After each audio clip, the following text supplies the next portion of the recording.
Few skills are timeless and universally sorted, as the ability to communicate well. From the time that we have our first word to the last one in this life, all of us are constantly trying to improve in communication. Yet, no one has truly mastered it. Why?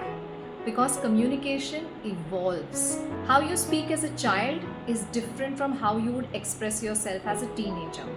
That further refines in adulthood and continues to mature as we age. Everyone wants to sound confident and impactful. Those who speak more often want to say their points with clarity, and those who are a little reserved want to speak up and express themselves without fear. Communication is influenced by countless factors. The people involved, their language, their emotions, the tone, the setting, the timing, too many of them. So it is both a science and an art. More than others, communication shapes the quality of our relationships, our career, and also our experiences. It can heal or hurt, build or break. Here are 3 ways to improve your communication and project greater confidence. Ones that I have personally practiced and seen great results. The first one, knowledge, the core of meaningful communication.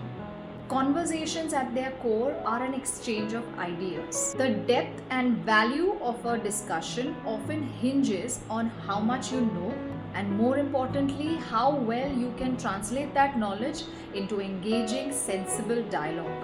When we first meet someone, we generally begin with surface level conversation. A greeting, small talk, maybe a little bit about work. But when the same people meet again, the conversations should evolve. If all we talk about is routine and repetition, the interest wears out. Great conversations thrive on curiosity and insights and exchange of experiences and their learnings. I've always gravitated towards people who know more than I do. Those conversations are enriching and inspiring, but it's also important to contribute. For that, read more, stay curious, keep learning. When you speak, your depth of thought becomes visible. It's easy to tell who has genuine insight or who is just filling space. Knowledge gives your words weight. It helps you challenge ideas respectfully. Consider alternate perspectives and offer something in return. People with substance rarely need to dominate conversations. They earn attention simply by being present and thoughtful. Number 2, non-verbal cues. Speaking without words. Communication is not so much about what we say, but how we say it and what our presence conveys even before we speak. From your display picture to the way you sit in a meeting. People are constantly reading non-verbal signals, posture, facial expressions, eye contact, body language. These can either support your verbals or completely contradict them. In fact, people often respond to what they see than what they hear. I remember at a meeting I was asked a question, and before I could answer, the person closest to me turned his chair fully to face me, more attentive. That small gesture told me that he was definitely interested in my response, even more than the person who asked me that question. In a training, I often rely on non-verbal cues from the audience to know if my message is landing or I need to shift gears.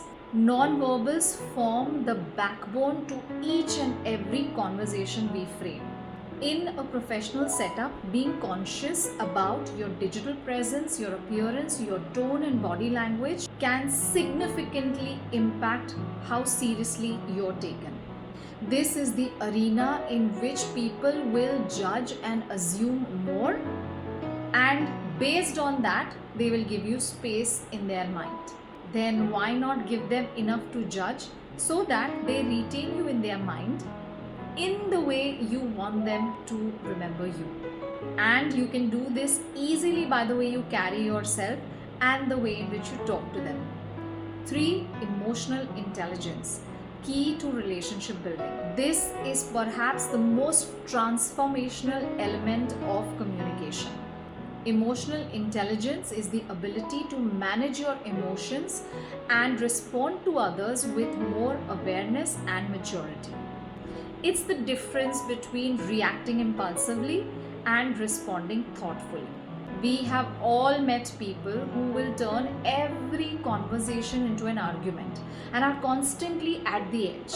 Sometimes emotional experiences and past baggages does cloud the ability to connect calmly. If that particular bond did face past traumatic experiences, then building communication can be challenging. Yet no one can be blamed. Seeking help in these cases is a step towards healing and building that communication again. But when you're just getting to know someone, being emotionally grounded can make all the difference. Emotionally intelligent people know how to listen deeply to the words that are being said and also those that are not, to respond in a way that keeps the dialogue open and respectful. They can handle feedback and criticism with grace. They don't allow every emotion to roll into the conversation. In fact, they remain present, aware, and balanced. This skill grows over time, fed by self-awareness, learning, and reflection. It helps build meaningful relationships and sustain them through time. There are many factors that shape effective communication, but these three, knowledge, nonverbals, and emotional intelligence, help build a good enough foundation. They determine whether your conversations are rich, engaging, and memorable, or dull, forgetful, and draining. It determines how many people you can keep with you as your network, or how many people you will lose on the pretext of self-doubt and insecurities. Communication is a living skill. The more conscious you are of how you communicate, you just keep getting better at it. And the better you are, the more rewarding your interactions become. So, stay aware, keep learning, and aim to connect, not just speak.